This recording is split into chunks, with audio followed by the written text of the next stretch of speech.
সকলকে জয় যিশু, সকলকে স্বাগত এবং ধন্যবাদ জানিয়ে প্রভুর বাক্য নিয়ে চলে আসলাম আরও একটা সুন্দর দিনে। প্রভুকে ধন্যবাদ জানাই যে আর একটি রাতের পর তিনি এই দিন দেখতে দিয়েছেন। প্রভুর দয়ায়, প্রভুর আশীর্বাদে আমরা আবারও আরও একটি দিন পেয়েছি। প্রভুকে সেই জন্য ধন্যবাদ দিই। তো আজ আমি তোমাদের সাথে প্রভু যিশুর কিছু বিশেষ মূল্যবান শিক্ষা বা উপদেশ আমি শেয়ার করতে চাই। প্রভু যিশুর বিশেষ মূল্যবান শিক্ষা যা আমাদের জীবনকে পরিবর্তন করে দেবে এবং আমাদের জীবনে একবার হলেও আমাদের জীবন সম্পর্কে ভাবতে শেখাবে। প্রভু যিশুর উপদেশ যা তার শিষ্যদের জন্য, তার বিশ্বাসীদের জন্য খুবই গুরুত্বপূর্ণ। শুধুমাত্র বিশ্বাসীদের জন্য নয়, সকল মানুষের জন্য গুরুত্বপূর্ণ।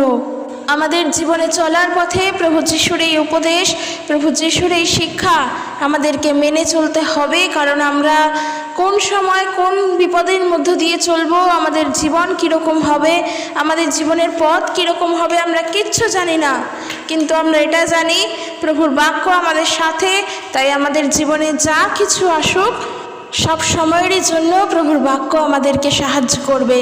তাই জন্য আমরা আজকের প্রভুর বাক্য থেকে দেখব। আর শুধুমাত্র বাক্য দেখব না, বাক্য পড়ব, বাক্য পড়ে তা মনে রাখার চেষ্টা করব। যদি না বাক্য মনে রাখতে পারি তাহলে কিন্তু সমস্যা যখন আসবে বাক্য কিন্তু আমাদের স্মরণে আসবে না। কাজেই বাক্য শুনে বাক্য মনে রাখাটা আমাদের সবথেকে গুরুত্বপূর্ণ বিষয়। তো চলো আজকের দেখে নিই প্রভু যিশুর কিছু শিক্ষা আমাদের জীবনের জন্য। তো প্রভু যিশু তিনি আমাদের জীবনের প্রত্যেকটা মুহূর্তকে শিক্ষা দিয়েছেন আমরা কিভাবে চলবো, আমরা কি করব। তাই প্রভু যিশুর শিক্ষা আমাদের জীবনের জন্য খুবই দরকার। শুধুমাত্র যারা প্রভু যিশুকে জানে তাদের জন্য নয়, যারা খ্রিস্টান তাদের জন্য নয়, পুরো পৃথিবীর মানুষের জন্য যিশুর শিক্ষা জানতেই হবে, যিশুর শিক্ষাকে শিখতেই হবে, তার শিক্ষায় শিক্ষিত হতেই হবে সমগ্র পৃথিবীবাসীকে। শুধুমাত্র যারা যিশুকে জানে, যিশুকে বিশ্বাস করে তাদের জন্য নয়, সকলের জন্য প্রভু যিশু খ্রিস্টের শিক্ষা। তাই আজকের আমি এই ভিডিও বলতে চাই তোমাদের উদ্দেশ্যে। প্রতিদিনই আমি তোমাদের সাথে বাক্য প্রচার করি, কিন্তু আজ আমি প্রচার করব না, আমি সেই শিক্ষার বিষয় বলবো। এবং আমি চাই যেন এই ভিডিওটি প্রত্যেকের কাছে যায়। যারা প্রভু যিশুকে জানেন না তাদেরও কাছে, তাদেরও জানতে হবে প্রভুর শিক্ষা কী। প্রভু যিশু ঈশ্বর, তিনি শুধুমাত্র খ্রিস্টানদের নন, তিনি পুরো মানুষের জন্য, মানুষের জীবনের জন্য। আর আজকের আমরা সেই শিক্ষা সম্পর্কেই জানবো যা আমাদের জীবনকে পরিবর্তন করে দিতে বাধ্য। যদি আমরা সেই জীবনে চলার জন্য, সেই শিক্ষায় শিক্ষিত হয়ে চলার জন্য যদি সেই শিক্ষাকে পালন করি, যদি আমরা সেই শিক্ষাকে নিজেদের জীবনে ভাবনা চিন্তা করতে শিখি, তা নিয়ে যদি চিন্তা করি, তাহলে আমরা বুঝবো প্রভুর শিক্ষা কী। তো প্রভু যিশুর শিক্ষা আমরা দেখব। দরিদ্রেরা তোমরা ধন্য, কারণ ঈশ্বরের রাজ্য তোমাদেরই। তোমাদের এখন যারা ক্ষুধিত তারা ধন্য, কারণ তোমরা পরিতৃপ্ত হবে। তোমরা এখন যারা চোখের জল ফেলছ তারা ধন্য, কারণ তোমরা আনন্দ করবে। ধন্য তোমরা যখন মানবপুত্রের লোক বলে অন্যেরা তোমাদের ঘৃণা করে, সমাজচ্যুত করে, অপমান করে, তোমাদের নাম মুখে আনতে চায় না এবং তোমাদেরকে কিছুতেই মেনে নিতে পারে না। সেই দিন তোমরা আনন্দ করো, আনন্দে নৃত্য করো, কারণ দেখো স্বর্গে তোমাদের জন্য পুরস্কার সঞ্চিত আছে। কিন্তু ধনী ব্যক্তি, ধিক তোমাদের, কারণ তোমরা তো এখনই সুখ পাচ্ছ। তোমরা যারা আজ পরিতৃপ্ত, ধিক তোমাদের, কারণ তোমরা ক্ষুধার্ত হবে। তোমরা যারা আজ হাসছ, ধিক তোমাদের, কারণ তোমরা কাঁদবে, শোক করবে। তোমরা যারা শুনছ, আমি কিন্তু তোমাদের বলছি, তোমরা তোমাদের শত্রুদের ভালোবেসো, যারা তোমাদের ঘৃণা করে তাদের মঙ্গল করো, যারা তোমাদের অভিশাপ দেয় তাদের আশীর্বাদ করো, যারা তোমাদের সঙ্গে দুর্ব্যবহার করে তাদের জন্য প্রার্থনা করো। কেউ যদি তোমার এক গালে চড় মারে, তার কাছে অপর গালটি বাড়িয়ে দাও। কেউ যদি তোমার চাদর কেড়ে নেয়, তবে তাকে তোমার জামাটিও দিয়ে দাও। তোমার কাছে যে চায় তাকে দাও। আর তোমার কোনো জিনিস যদি কেউ নেয়, তবে তা ফেরত চেও না। অন্যের কাছ থেকে তুমি যেমন ব্যবহার পেতে চাও, তাদের সঙ্গে তুমিও তেমনি ব্যবহার করো। যারা তোমাদের ভালোবাসে, তোমরা যদি কেবল তাদেরই ভালোবাসো, তবে তাতে প্রশংসার কি আছে? কারণ পাপীরাও তো এইরকমই করে। যারা তোমাদের উপকার করে, তোমরা যদি কেবল তাদেরই উপকার করো, তাতে প্রশংসার কি আছে? কারণ পাপীরাও তো তাই করে। যারা ধার শোধ করতে পারে, এমন লোকেদেরই যদি কেবল তোমরা ধার দাও, তবে তাতে প্রশংসার কি আছে? এমনকি পাপীরাও তো তা ফিরে পাওয়ার আশায় তাদের মতো পাপীদের ধার দেয়। কিন্তু তোমরা তোমাদের শত্রুদের ভালোবাসো, তাদের মঙ্গল করো, আর কিছুই ফিরে পাওয়ার আশা না রেখে ধার দিও। তাহলে তোমাদের মহা পুরস্কার লাভ হবে, আর তোমরা হবে পরমেশ্বরের সন্তান। কারণ তিনি অকৃতজ্ঞ ও দুষ্টদের প্রতিও দয়া করেন। তোমাদের পিতা যেমন দয়ালু, তোমরাও তেমনি দয়ালু হও।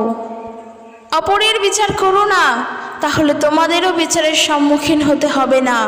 অপরের দোষ ধরো না, তাহলে তোমাদেরও দোষ ধরা হবে না। অন্যকে ক্ষমা করো, তাহলে তোমাদেরও ক্ষমা করা হবে। দান করো, প্রতিদান তুমিও পাবে। তারা তোমাদের অনেক বেশি করে ঝাঁকিয়ে ঝাঁকিয়ে উপচে দেবে। কারণ অন্যের জন্য যে মাপে মেপে দিচ্ছ, সেই মাপেই তোমাদের মেপে দেওয়া হবে। একজন অন্ধ কি কখনো অন্য একজন অন্ধকে পথ দেখাতে পারে? তাহলে কি তারা উভয়ই গর্তে পড়বে না? কোনো ছাত্র তার শিক্ষকের ঊর্ধ্বে নয়, কিন্তু শিক্ষা সম্পূর্ণ হলে প্রত্যেক ছাত্র তার শিক্ষকের মতন হতে পারে। তোমার ভাইয়ের চোখে যে কুটাটা আছে, তুমি কেন সেটা দেখছো? কিন্তু তোমার নিজের চোখে যে তক্তা, তুমি কেন সেটা আগে দেখছো না? তোমার নিজের চোখে যে তক্তা আছে, তা যখন লক্ষ্য করছো না, তখন কেমন করে তোমার ভাইকে বলতে পারো যে তোমার চোখে যে কুটাটা আছে, তা এখন এসো বের করে দিই? কেন তুমি এ কথা বলো? ভণ্ড, প্রথমে তোমরা নিজের চোখ থেকে যে তক্তা আছে তা বের করে ফেলো, আর তবেই তোমার ভাইয়ের চোখে যে কুটাটা আছে তা বের করার জন্য স্পষ্ট করে দেখতে পাবে। এমন কোনো ভালো গাছ নেই যাতে খারাপ ফল ধরে, আবার এমন কোনো খারাপ গাছ নেই যাতে ভালো ফল ধরে। প্রত্যেক গাছকে তার ফল দিয়েই চেনা যায়। লোকে কাটা ঝোপ থেকে ডুমুর ফল তোলে না, বা বুনো ঝোপ থেকে দ্রাক্ষা সংগ্রহ করে না। সৎ লোকের অন্তরের ফল ভালো ভাণ্ডার থেকে ভালো দ্রব্যই বাহির হইয়া আসে, আর দুষ্ট লোকের মন্দ অন্তর থেকে মন্দ দ্রব্যই বের হয়ে আসে। মানুষের অন্তরে যা থাকে তার মুখ সে কথাই বলে। তোমরা কেন আমাকে প্রভু প্রভু বলে ডাকো, অথচ আমি যা বলি তা তোমরা করো না? যে কেউ আমার কাছে আসে ও আমার কথা শোনে, সেসব পালন করে, সে কার মতো? সে এমন একজন লোকের মতো যে বাড়ি তৈরি করতে করতে গভীরভাবে খুঁড়ে পাথরের উপরে ভিত গাঁথল। তাই যখন বন্যা এলো, তখন নদীর জলে ঢেউ এসে সেই বাড়িটিকে আঘাত করল, কিন্তু তা নাড়াতে পারল না, কারণ তার ভিত ছিল মজবুত। যে আমার কথা শোনে অথচ সেই মতো কাজ না করে, সে এমন একজন লোকের মতো যে মাটির উপরে ভিত ছাড়াই বাড়ি তৈরি করেছিল। পরে নদীর স্রোত এসে তাতে আঘাত করলে তখনই বাড়িটি ভেঙে পড়ল এবং একেবারে ধ্বংস হয়ে গেল। এক চাষি তিনি বীজ বুনতে গেলেও, সে যখন বীজ বুনছিল তখন কিছু বীজ পথের পাশে পড়ল, আর লোকে তা মারিয়ে গেল। পাখিতে এসে তা খেয়ে গেল। কিছু বীজ পাথুরে জমির ওপরে পড়ল, সেই বীজগুলো থেকে অঙ্কুর বের হলো বটে, কিন্তু মাটিতে রস না থাকায় তা শুকিয়ে গেল। কিছু বীজ কাঁটা ঝোপের মধ্যে পড়ল, কাঁটা গাছ বেড়ে উঠে চারাগুলিকে চেপে দিল। আবার কিছু বীজ ভালো জমিতে পড়ল, সেগুলো বেড়ে উঠল, যা বোনা হয়েছিল তার 100 গুণ বেশি ফসল হলো। এই দৃষ্টান্তর অর্থ কি? এই দৃষ্টান্তর অর্থ হলো, বীজ হলো ঈশ্বরের শিক্ষা। যে বীজ পথের ধারে পড়েছিল তা এমন লোকেদের বোঝায় যারা শোনে, তারপর দিয়া বলে সে তাদের অন্তর থেকে ঈশ্বরের শিক্ষা হরণ করে নিয়ে যায়, যেন তারা বিশ্বাস করে মুক্তি না পায়। যে বীজ পাথুরে জমিতে পড়েছিল তা এমন লোকেদের বোঝায় যারা শোনার সঙ্গে সঙ্গে আনন্দের সঙ্গে তা গ্রহণ করে, কিন্তু মাটি না থাকায় তাদের কোনো শিকড় গজায়নি। কিছুদিনের জন্য তারা বিশ্বাস করে বটে, কিন্তু কঠিন পরীক্ষার সময় তারা পিছিয়ে যায়। কাঁটা ঝোপের মধ্যে যে বীজ পড়ল তা সেই সব লোককে বোঝায় যারা শোনে, কিন্তু পরে জগৎ সংসারের চিন্তাভাবনা, ধন সম্পত্তি ও সুখ ভোগের মধ্যে তা চাপা পড়ে যায়, আর তারা কখনো ভালো ফল উৎপন্ন করে না। তবে যে বীজ ভালো জমিতে পড়ল তা হচ্ছে সেই সব লোকের প্রতীক যাদের অন্তর সত্যতা ও সরলতায় ভরা। তারা যখন ঈশ্বরের শিক্ষা শোনে তখন তা ধরে রাখে আর স্থির থেকে জীবনের ফল উৎপন্ন করে। কেউ বাতি জেলে তা কোনো পাত্রের নিচে ঢেকে রাখে না, অথবা খাটের নিচেও রাখে না। তার পরিবর্তে সে তা বাতিদানের ওপরেই রাখে, যেন ভিতরে যারা আছে তারা প্রত্যেকে আলো দেখতে পায়। এমন কিছু লুকোনো নেই যা প্রকাশ পাবে না, এমন কিছুই গোপন নেই যা জানা যাবে না কিংবা আলোয় ফুটে উঠবে না। তাই কিভাবে শুনছো তাতে মন দাও, কারণ যার আছে তাকে আরও দেওয়া হবে, আর যার নেই তার কাছে যা আছে বলে সে মনে করে তার কাছ থেকে তাও কেড়ে নেওয়া হবে। যদি কেউ আমার সঙ্গে আসতে চায় তবে সে নিজেকে অস্বীকার করুক আর প্রতিদিন নিজের ক্রুশ তুলে নিক এবং আমায় অনুসরণ করুক। যে কেউ নিজের জীবন রক্ষা করতে চায় সে তা হারাবে, কিন্তু যে কেউ আমার জন্য নিজের জীবনকে হারায় সে তা রক্ষা করবে। সমগ্র জগৎ লাভ করে যদি কেউ নিজেকে ধ্বংস করে তবে তার কী লাভ হলো? যদি কেউ আমার জন্য ও আমার শিক্ষার জন্য লজ্জাবোধ করে তবে যখন মানবপুত্র নিজ মহিমায় এবং পিতা ও পবিত্র স্বর্গদূতের মহিমায় আসবেন তখন তিনিও তার জন্য লজ্জিত হবেন। কিন্তু আমি তোমাদের সত্যি বলছি, এখানে এমন কয়েকজন আছে যারা ঈশ্বরের রাজ্য না দেখা পর্যন্ত মৃত্যুর মুখ দেখবে না। একজন ব্যবস্থার শিক্ষক যিশুকে পরীক্ষার ছলে জিজ্ঞাসা করল, গুরু, অনন্ত জীবন লাভ করার জন্য আমায় কি করতে হবে? যিশু তাকে বললেন, বিধি ব্যবস্থায় এই বিষয়ে কী লেখা আছে, সেখানে তুমি কি পড়েছ? সে জবাব দিল, তোমার সমস্ত অন্তর, মন, প্রাণ ও শক্তি দিয়ে অবশ্যই তোমার প্রভু ঈশ্বরকে ভালোবাসো আর তোমার প্রতিবেশীকে নিজের মতো ভালোবাসো। তখন যিশু তাকে বললেন, তুমি ঠিক উত্তরই দিয়েছ, ওই সবই করো, তাহলে অনন্ত জীবন লাভ করবে। কিন্তু এরই মধ্যে যে নিজেকে ধার্মিক দেখাতে চায় সে যিশুকে জিজ্ঞাসা করল, তবে আমার প্রতিবেশী কে? এর উত্তরে যিশু বললেন, একজন লোক জেরুজালেম থেকে জিরিহোর দিকে নেমে যাচ্ছিল। পথে সে ডাকাতের হাতে পড়ল। তারা লোকটির জামা কাপড় খুলে নিল, তাকে মারধর করে আধমরা অবস্থায় সেখানে ফেলে রেখে চলে গেল। ঘটনাক্রমে সেই পথ দিয়েই একজন ইহুদি যাজক যাচ্ছিল। যাজক তাকে দেখতে পেয়ে পথের অন্য ধার দিয়ে চলে গেল। সেই পথে আরও একজন লেবীও এলো, তাকে দেখে সেও পথের অন্য ধার দিয়ে চলে গেল।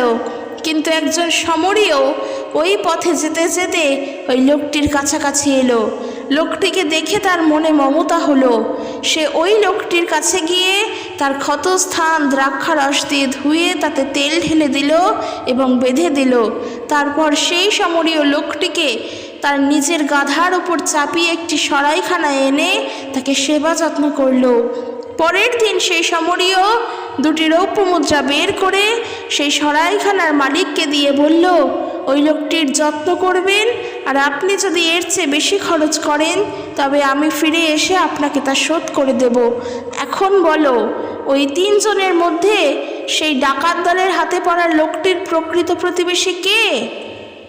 এর উত্তরে তখন সে বলল, যে লোকটি তার প্রতি দয়া করল সে। তখন যিশু তাকে বললেন, সে যেমন করল, যাও তুমি গিয়ে তেমন করো। এরপর যিশু তার শিষ্যরা জেরুজালেমের পথে যেতে যেতে কোনো এক গ্রামে প্রবেশ করলেন। সেখানে মার্থা নামে একজন স্ত্রীলোক তাদের সদর অভ্যর্থনা করলেন। মরিয়ম নামে তার একটি বোন ছিল। তিনি যিশুর পায়ের কাছে এসে বসে তার শিক্ষা শুনছিলেন। কিন্তু খাওয়া দাওয়ার নানা রকম আয়োজন করতে মার্থা তখন খুবই ব্যস্ত হয়ে পড়েছিলেন। কিন্তু যিশুর কাছে এসে বললেন, প্রভু আপনি কি দেখছেন না আমার বোন মরিয়ম সমস্ত কাজ আমার ঘাড়ে একা ফেলে দিয়েছে, ওকে বলুন ও যেন আমায় সাহায্য করে। প্রভু তখন মার্থাকে বললেন, মার্থা মার্থা, তুমি অনেক কিছু বিষয় নিয়েই বড়ই উদ্বিগ্ন ও চিন্তিত হয়ে পড়েছ, কিন্তু কেবলমাত্র একটা বিষয়ের প্রয়োজন আছে, আর মরিয়ম সেই উত্তম বিষয়টি মনোনীত করেছে, যা তার কাছ থেকে কখনোই কেড়ে নেওয়া হবে না। এখানে আমি একটা বিষয় বলতে চাই, এই যে মার্থা আর মরিয়মের যে কাহিনী, মার্থা সে প্রভুকে দেখেছেন প্রভুর খাদ্যের ব্যবস্থা করছেন, তারা যারা ছিল তারা লাঞ্চের ব্যবস্থা করছিল, তারা অন্যান্য ঘরের কাছে ব্যস্ত হয়ে পড়েছিল, কিন্তু মরিয়ম সে কিন্তু প্রভু যিশু আসার পর তার পায়ের কাছে বসে প্রভুর শিক্ষা শোনার জন্য উদ্গ্রীব হয়ে গেল। তখন মার্থা প্রভুকে বলছেন যে, প্রভু আপনি কি দেখছেন না আমার বোন সমস্ত ঘরের কাজ আমার ওপরে ফেলে দিয়ে কিভাবে নিজে এখন চুপ করে বসে আছে। তখন প্রভু যিশু মার্থাকে বলছেন যে, মার্থা তুমি জগতের কিংবা তুমি অনেক কিছু বিষয় নিয়ে বড়ই উদ্বিগ্ন এবং চিন্তিত হয়ে পড়েছ, কেবলমাত্র তোমার যেটা দরকার সেই বিষয়ের প্রয়োজনটা তুমি বুঝছো না, কিন্তু সেটা তোমার বোন মরিয়ম বুঝেছে, আর সেই জন্য এই বিষয়টা কখনোই তার কাছ থেকে কেড়ে নেওয়া হবে না। প্রথমত বলি, এই মরিয়ম তার মানে মনে করো না যে প্রভু যিশুর মা, মার্থা আর মরিয়ম, মার্থার বোন মরিয়ম। মরিয়ম তিনি বুঝেছেন যে প্রভু যিশুর শিক্ষা কেবলমাত্র আমাদের জীবনের জন্য বিশেষ প্রয়োজন। ঈশ্বরের বাক্য আমাদের আত্মিক খাদ্য যোগান দেয়, কারণ প্রভু যীশু খ্রিস্ট তিনি নিজেই বলেছেন তিনি নিজেই উত্তম খাদ্য যা আমাদের গ্রহণ করার দরকার। আর এই মরিয়ম তা বুঝেছিল, আর সেই জন্য সে প্রভুকেই জানার জন্য, প্রভুর শিক্ষা শোনার জন্য বসে পড়েছিল। তাই জন্য আমাদের সকলের, আমাদের প্রত্যেকের জীবনের জন্য আমি যেটা বলি যে আমাদের নিজেদের কাজকর্ম তো খুবই দরকার, জীবনে চলার জন্য কাজ না করলে তো হবে না, কিন্তু জগতের যত সমস্ত কাজ আমরা করি বেঁচে থাকার জন্য, অর্থ সংগ্রহ করার জন্য, নিজের পায়ে প্রতিষ্ঠিত হওয়ার জন্য যা যা করি, সেই সমস্ত কাজ আমাদের জীবনের জন্য সেকেন্ডারি। তাহলে প্রথমত কাজ কি? প্রথম কাজ কি? ঈশ্বরের বিষয় জানা, ঈশ্বরের শিক্ষা গ্রহণ করা, প্রভুর শিক্ষা চলা। আর এই মার্থা আর মরিয়মের কাহিনীর মধ্য দিয়ে আমরা এটাই বুঝেছি, প্রভু যিশু তিনি বলছেন যে কেবলমাত্র একটা বিষয়ের প্রয়োজন আছে, আর মরিয়ম সেই উত্তম বিষয়টি মনোনীত করেছে, তা হলো যিশুর শিক্ষা শোনা, প্রভুর আদেশ পালন করে চলা। আমরা সেই উত্তম বীজভূমির গল্প দেখলাম, বীজ বপকের কাহিনী দেখলাম, সেখানেও তাই কাটা ঝোপের মধ্যে যখন বীজ পড়ছে তাতে হয়তো অঙ্কুর বের হচ্ছে, কিন্তু সেই অঙ্কুর চিরকাল হচ্ছে না। কাটা ঝোপ যখন বেড়ে উঠছে তখন সেই বীজ তা চাপা পড়ে যাচ্ছে। ঈশ্বরের বাক্য আমাদের হৃদয় বপন হচ্ছে যখন আমরা সংসারের চিন্তা ভাবনায়, নিজের লাইফের চিন্তা ভাবনায়, নিজের কেরিয়ারের চিন্তা ভাবনা করতে করতে, ভবিষ্যতের চিন্তা ভাবনা করতে করতে ঈশ্বরের বাক্যকে চাপা দিয়ে ফেলি, তখন আর কোনো দিনের জন্য আমাদের মধ্য দিয়ে ভালো ফল উৎপন্ন হয় না। তাই যেই ভূমি আমাদের সত্য ফল দেবে সেই ভূমিতে ঈশ্বরের বাক্য অর্থাৎ বীজকে বপন করতে হবে, আর তার জন্য আমাদের ভূমিকে উত্তম করতে হবে। ঈশ্বরের বীজ অর্থাৎ শিক্ষা, প্রভুর বাক্য তো আমরা পাবই, কিন্তু আমাদের ভূমি যা আমাদেরই দায়িত্ব, সেই ভূমি যদি আমাদের পবিত্র না হয়ে ওঠে সেখানে কোনো দিনের জন্য ঈশ্বরের বীজ বপন করা হলেও তা ফল উৎপন্ন করা যাবে না। কাজেই আমাদের হৃদয়কে আমরা উত্তম ভূমি করব, কাঁটা ঝোপের ভূমি নয়, এবং সেই ভূমিতে বাক্য পড়ার পরেও যেন কাঁটা ঝোপের গাছের মতো জগতের চিন্তা ভাবনা করতে করতে যেন প্রভুর বাক্যকে না হারিয়ে ফেলি, যেন দিয়াবল এসেও প্রভুর বাক্যকে আমাদের মধ্য থেকে হরণ করে যেন না নিয়ে চলে যায়। যেমনটা পথের দ্বারে বীজ বপন করা হলো, কিন্তু পক্ষী এসে সেই বীজ খেয়ে নিল। বাক্য আসলো, কিন্তু দিয়াবল এসে আমাদের মধ্য থেকে ঈশ্বরের বাক্যকে হারিয়ে নিয়ে চলে গেল, হরণ করে নিয়ে চলে গেল, চুরি করে নিয়ে চলে গেল, আর যার ফলে আমরা পরিত্রাণ পেলাম না, মুক্ত পেলাম না, প্রভু যিশুকে জানলাম না। এটা যেন না হয়। তাই জন্য আমাদের অন্তরকে সব সময় সরলতায় রাখতে লাগবে, যেন আমরা যা করি আমাদের হৃদয় থেকে সত্যভাবে করব। প্রার্থনা করব যে প্রভু আমাদের হৃদয়কে সরলতায় ভরিয়ে তোলো, সত্যতায় ভরিয়ে তোলো, যেন তোমার বাক্যকে জানতে পারি আর আমাদের মধ্য থেকে যেন সেই বাক্য বেড়ে উঠতে পারে। এরপর আমরা আরও শিক্ষা দেখব। কোনো অসুচি আত্মা যখন লোকের মধ্য থেকে বের হয়ে আসে তখন সে বিশ্রামের খোঁজে নির্জন স্থানে ঘোরাফেরা করে, আর বিশ্রাম না পেয়ে সে বলে যে ঘর থেকে আমি বের হয়ে এসেছি সেইখানেই ফিরে যাব। কিন্তু সেখানে ফিরে গিয়ে সে যখন দেখে সেই ঘরটি পরিষ্কার করা হয়েছে আর সাজানো গোছানো আছে, তখন সে গিয়ে তার থেকে আরও দুষ্ট 7টা আত্মাকে নিয়ে এসে ওই ঘরে বসবাস করতে থাকে। তাই ওই লোকের দশা প্রথম দশার থেকে শেষ দশা আরও ভয়ঙ্কর হয়ে ওঠে। যিশু যখন এসব কথা বলছিলেন তখন সেই ভিড়ের মধ্য থেকে একজন স্ত্রীলোক চিৎকার করে বলে উঠল, ধন্য সেই মা যিনি আপনাকে গর্ভে ধারণ করেছিলেন আর যার স্তন আপনি পান করেছিলেন। কিন্তু যিশু উত্তরে বললেন, এর থেকেও ধন্য তারা যারা ঈশ্বরের শিক্ষা শোনে ও তা পালন করে। প্রদীপ জেলে কেউ আড়ালে রাখে না বা কেউ ধামাচাপা দিয়ে রাখে না, বরং তা বাতিদানের উপরেই রাখে, যেন যারা ঘরে আসে তারা সেই আলো দেখতে পায়। তোমার চোখ যদি সুস্থ থাকে তবে তোমার সমস্ত দেহটি দীপ্তিময় হবে, কিন্তু তা যদি মন্দ হয় তবে তোমার দেহ অন্ধকারময় হবে।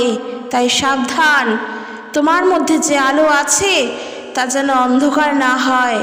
তোমার সারা দেহ যদি আলোকময় হয়, তার মধ্যে যদি একটুও অন্ধকার না থাকে তবে তা সম্পূর্ণ আলোকিত হবে।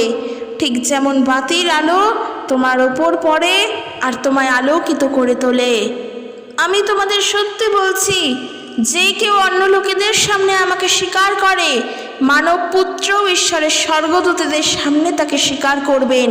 কিন্তু যে কেউ সর্বসাধারণের সামনে আমাকে অস্বীকার করবে, ঈশ্বরের স্বর্গদূতদের সামনে তাকে অস্বীকার করা হবে।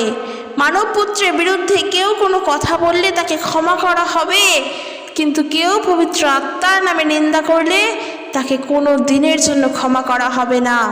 তারা যখন তোমাদের সমাজগৃহের সমাবেশে শাসনকর্তাদের বা কর্তৃত্ব সম্পন্ন ব্যক্তিদের সামনে হাজির করবে, তখন কিভাবে আত্মপক্ষ সমর্থন করবে বা কি বলবে তা নিয়ে চিন্তা করো না, কারণ সেই সময় কি বলতে হবে তা পবিত্র আত্মা তোমাদের সেই ক্ষণে শিখিয়ে দেবেন।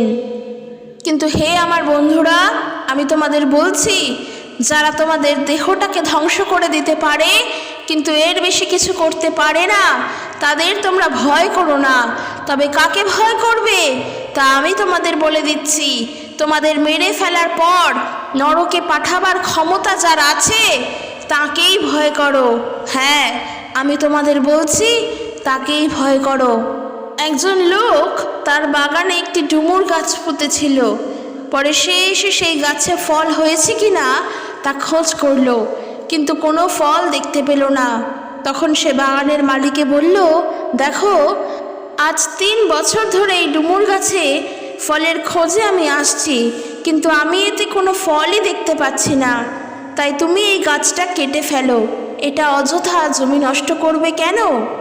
মালি তখন বলল, প্রভু, এই বছরটা দেখতে দিন, আমি এর চারপাশে খুঁড়ে সার দিই।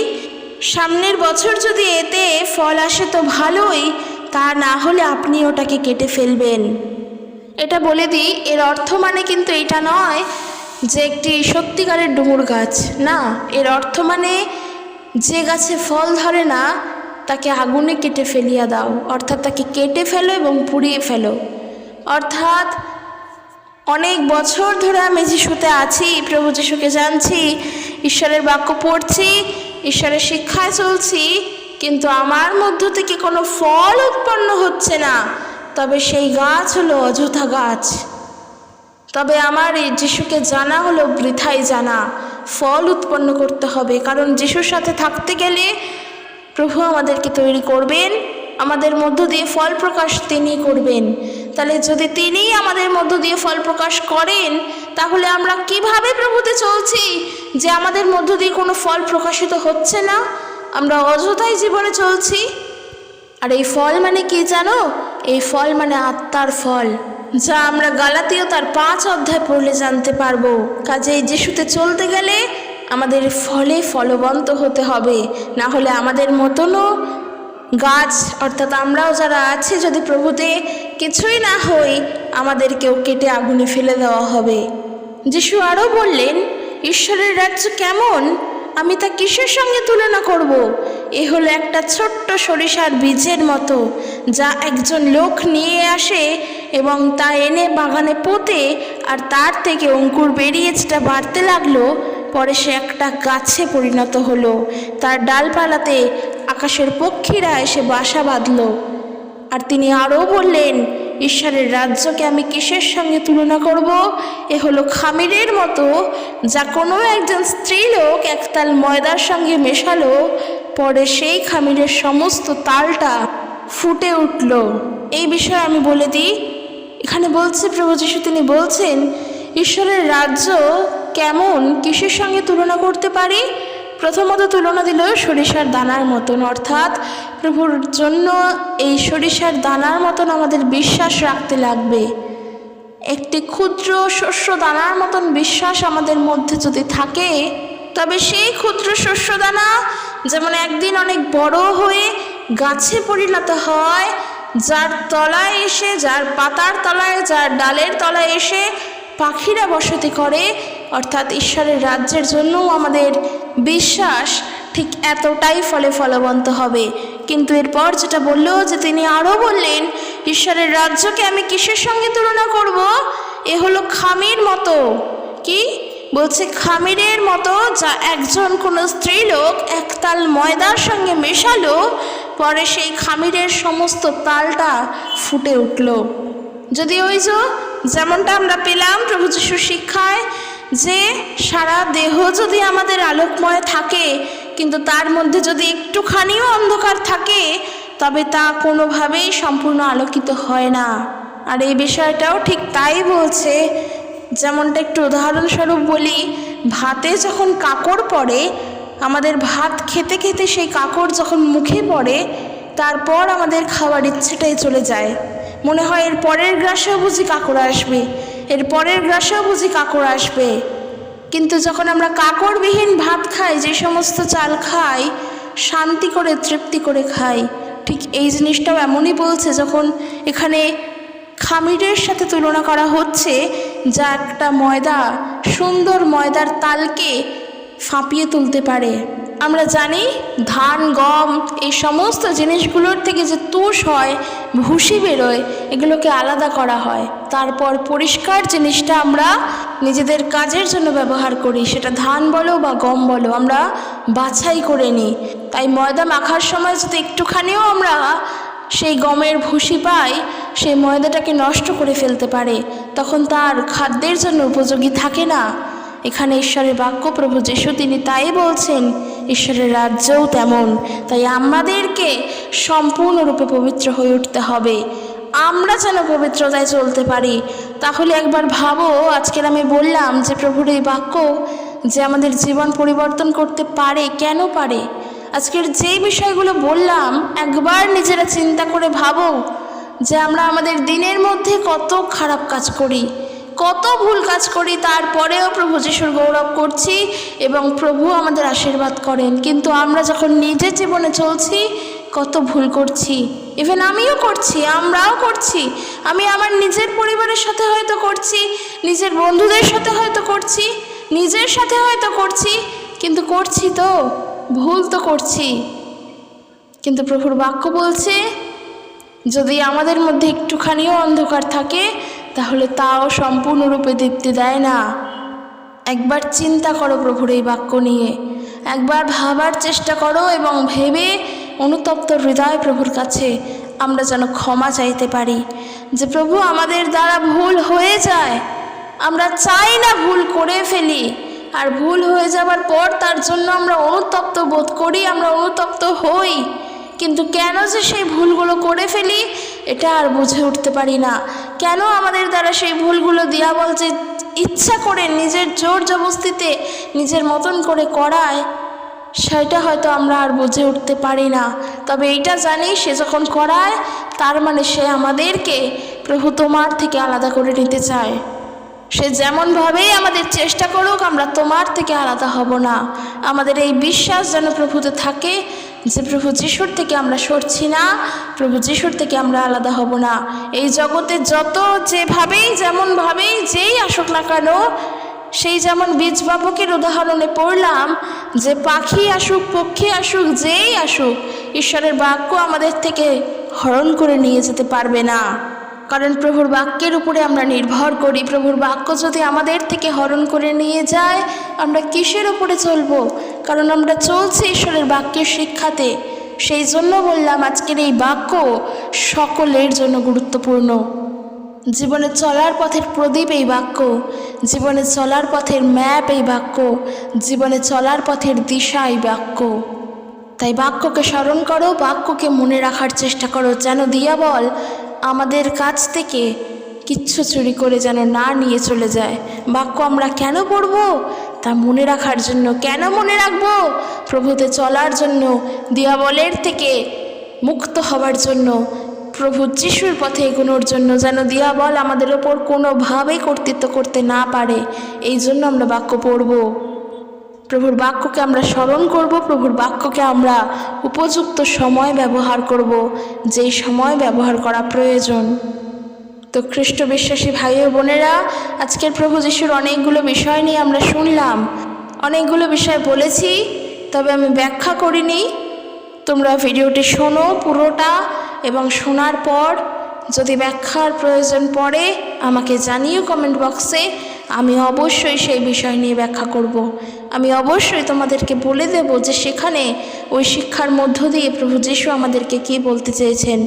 তোমরা শোনো এবং লাইন তুলে আমাকে বলো, আমি তোমাদেরকে বলে দেব। কিন্তু যে বিষয়গুলো বুঝেছো তা মনে রাখার চেষ্টা করো, তা পালন করার চেষ্টা করো।